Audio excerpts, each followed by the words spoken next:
you know, when I read the script, I met with him and I was like, but what about this? What about this? I was very critical, trying to go through and trip him up, you know, and he had an answer for everything. And then I thought, this is a movie that I would want to see.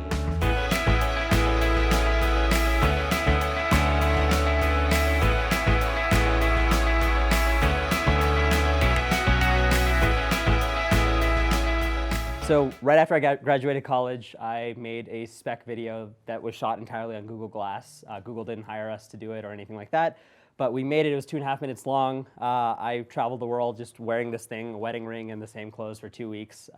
Put it on YouTube and it got like 1 million hits in a day. And Google basically called me that weekend and asked me to come to New York and write and direct commercials for them.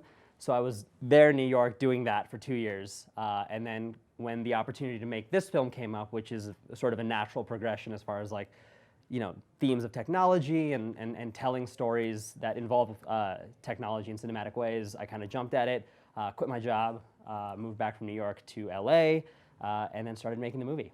Search is about a man whose daughter goes missing, and Debra plays Detective Vic, who's the detective assigned to the case. But it's a very, in a lot of ways, it's a very traditional thriller, but it's told in an unconventional way, which is all on a screen of some sort. So we're on his computer and his daughter's computer, which he has to sort of search in order to find clues about her whereabouts and what her past life has been. So it feels familiar in a way, but completely new in another.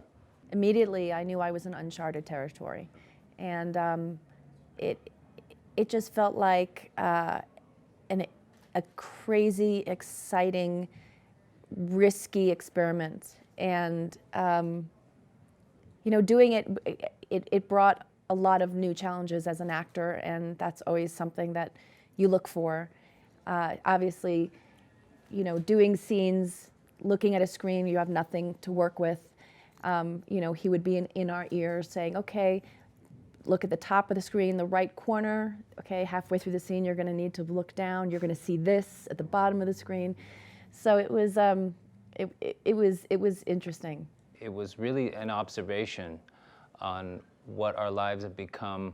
So much of our lives that you know, things that would have happened face to face are now happening in a digital space. And so he was really just going to, the idea was to go where the action was, which is increasingly now in the cloud.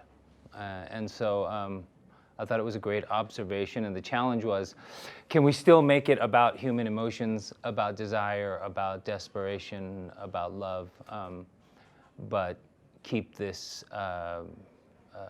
idea going? Just the amount of thought that went into it, the specificity.